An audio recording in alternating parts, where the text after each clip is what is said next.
Okay. When we're looking at communities, we're looking at groups of populations, right? And when you're looking at groups of populations, then you're going to start caring about the interactions of the species. Fancy way of saying that is interspecific interaction.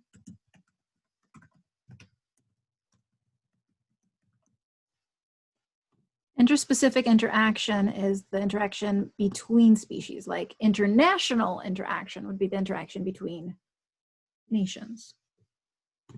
These kind of interactions can be bad for both, good for both, usually good for one but bad for the other one, and sometimes good for one and the other one doesn't care. Let's take these one group at a time, right? What kind of interaction would be bad for both species? Competition. Basically, if it's bad for both species, there should be natural selection against it, right? There should be a selection against any interaction that's bad for you. You shouldn't do it. But competition is the kind of interaction that you can't help doing.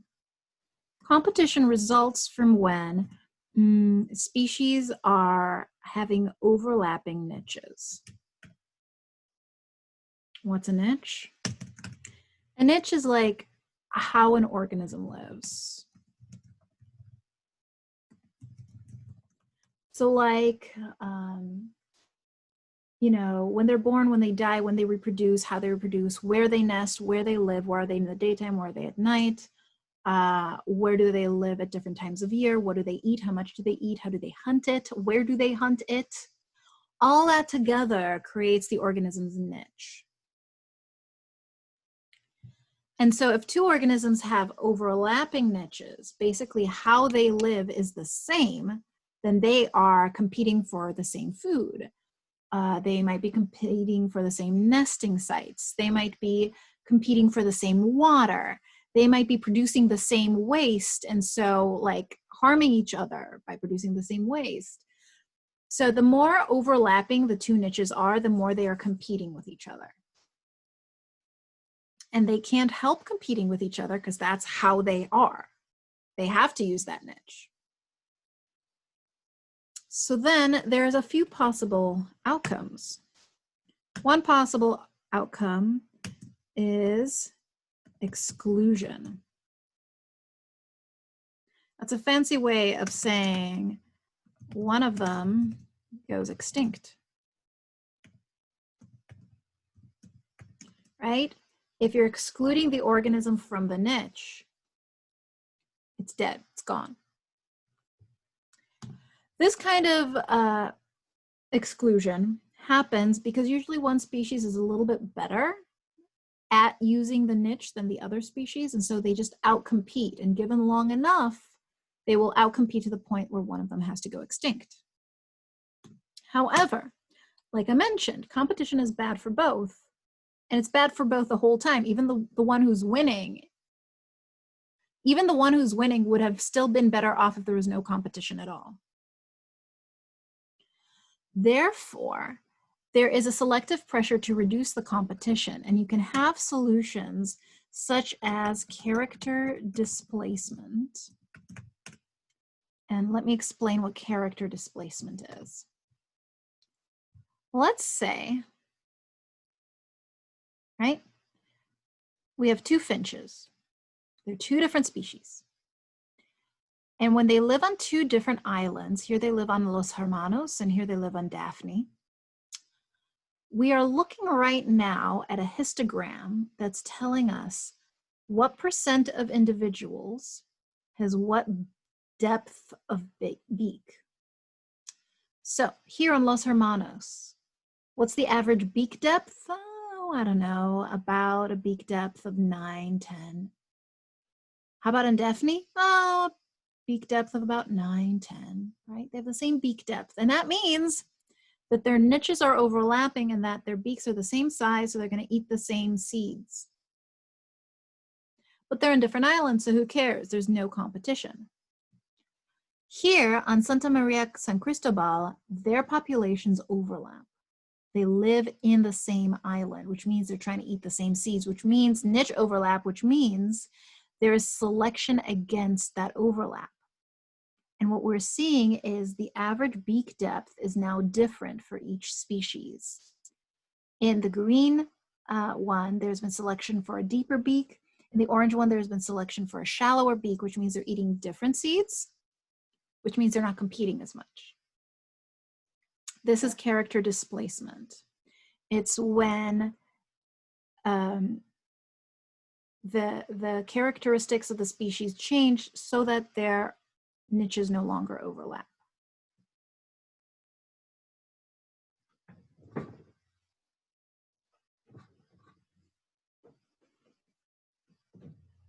Now, another thing that can happen to reduce competition, and therefore to reduce the likelihood of competitive exclusion, is called resource partitioning.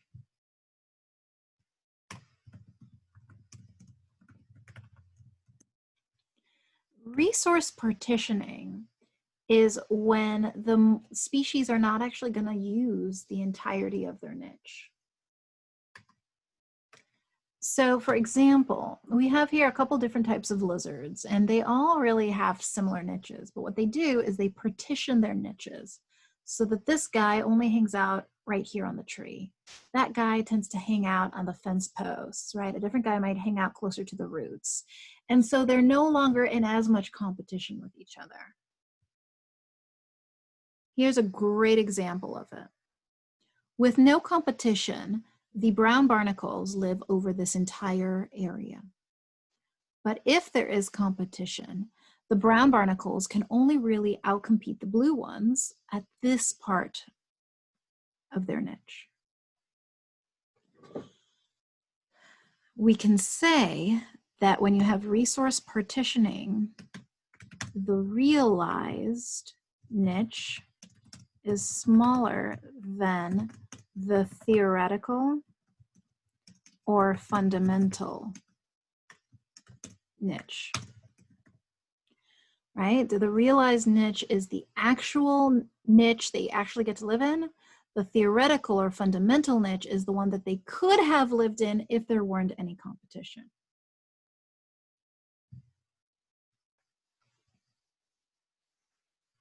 Questions so far? All right. Then we're going to move ahead and we're going to talk about positive negative interactions for just a second. Positive negative interactions are going to be interactions like predation. The predator wins, the prey loses. Herbivory.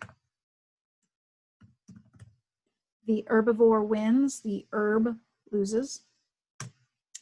Or parasitism. Parasitism is a type of symbiosis. Don't get confused. Symbiosis means you're basically living on top of or inside of each other.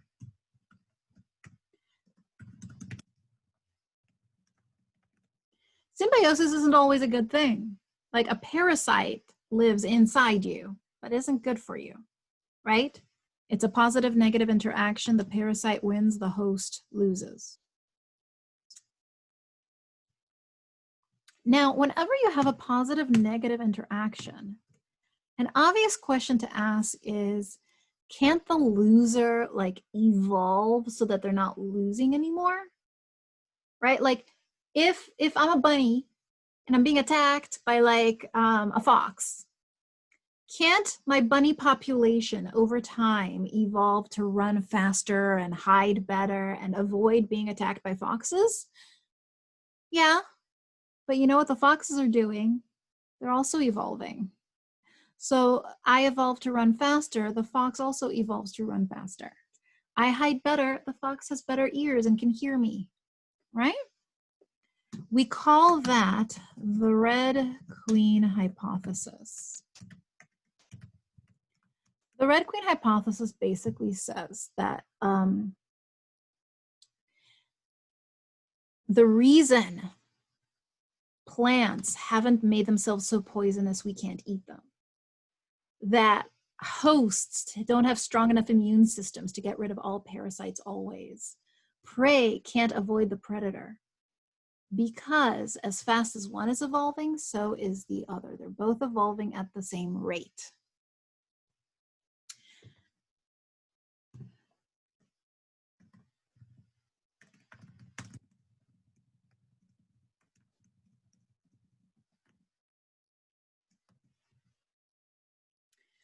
The Red Queen hypothesis is based on a scene from Alice in Wonderland, where Alice is running really, really, really fast, but then she doesn't actually get anywhere.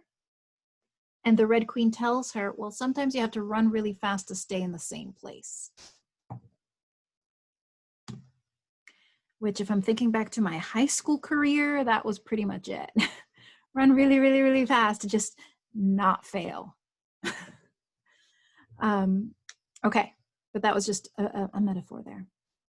So now let's think, how does prey avoid being eaten? What are some techniques that prey can use to avoid being eaten? Any thoughts? What do bunnies do? Run, great answer, get faster. What are other techniques? Camouflage, hide. What else? Mimicry, so they can mimic something dangerous, so they can look scary. They can fight back. Nails, teeth, spikes, like porcupines. Poison, you can always fight back with a little bit of poison. And so, let's talk about those two things for a minute. If you're camouflaging yourself, if you're hiding, we would call that cryptic coloration, like mysterious coloration. Whereas if you're poisonous and you want to advertise that you're poisonous so that predators avoid you, we call that aposematic coloration.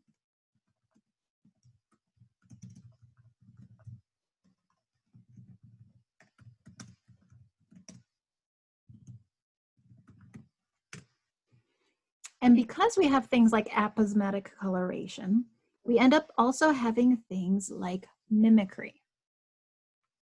So mimicry, at its most basic, is Batesian mimicry. When a harmless thing pretends to be a harmful thing.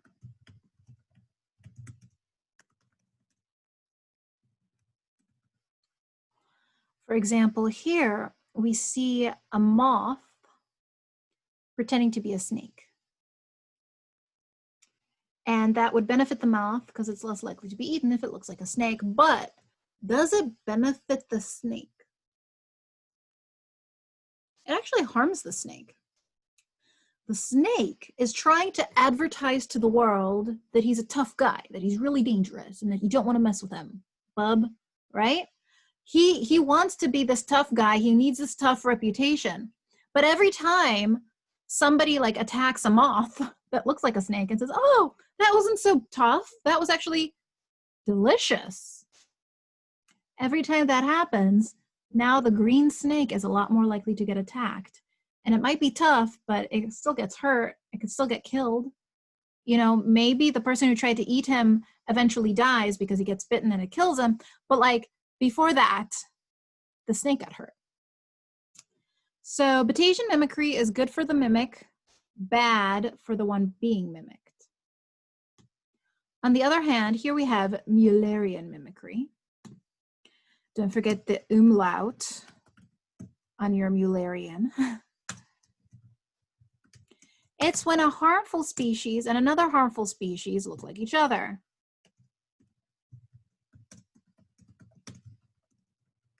This is enhancing their advertising power, right? The bee wants everyone to know that bee stings hurt.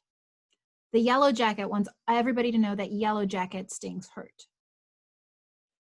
If you're a predator and you eat a yellow jacket, you'll learn not to eat yellow jackets or bees.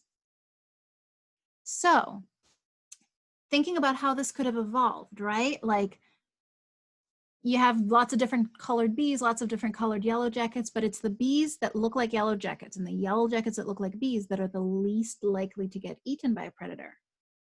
They're like half as likely to get eaten by a predator, right? Because they've trained predators about each other. And so there is natural selection for looking like each other. What are some ways, what are some ways that plants can avoid being eaten, herbivorized? What are some ways plants can avoid being eaten? Thoughts?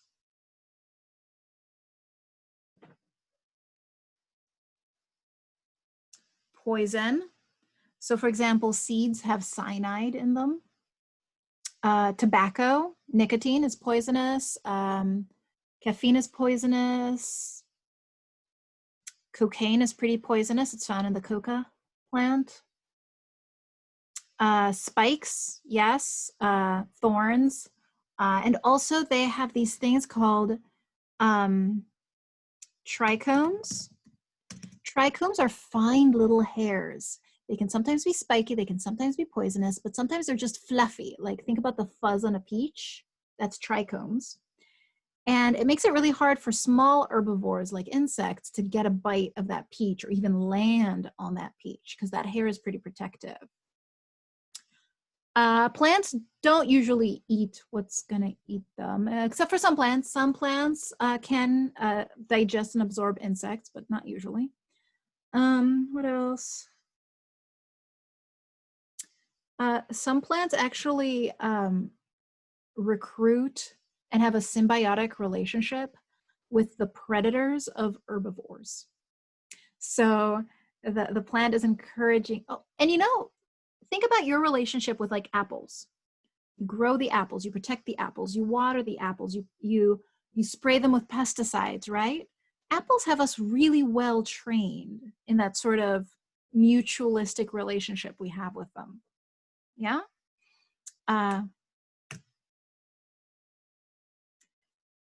yeah, I guess some plants might try to just smell bad as a warning.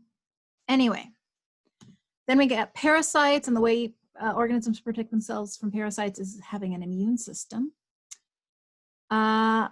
Let's talk about positive interactions. Those are known as mutualistic symbiosis. So example would be me and my gut bacteria. So my gut bacteria, they live in my stomach, they live in my intestines, and they help me digest my food. I help them by keep giving them a nice warm place to live, and I keep giving them more and more food to digest. But they help me digest my food and absorb more vitamins and minerals from it. So that's a mutualistic symbiotic relationship. You also have facultative or facilitative relationships. Let's check the spelling on that.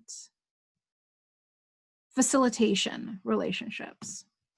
Basically, this is when the organisms don't like literally live on top of each other or inside each other, but they're still making it easier for each other to live. Like in this example, we have one particular plant that's kind of changing the marsh environment, changing the acidity. And as a result, a lot more other plants can live there.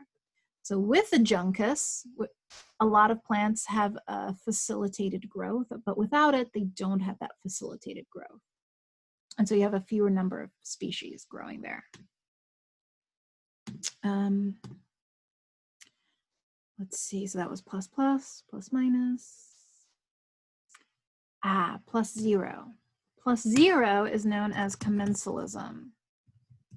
I hope I spelled that right. There's two M's. Commensalism is when one species is getting benefit and the other doesn't care. Like in this example, the birds are getting a nice ride and they might get, you know, some insects that like to hang out around the buffalo, but the buffalo are not getting anything out of the birds being there. They're possibly getting pooped on. All right, so they're not getting a benefit out of it, but it's not actually harming them either.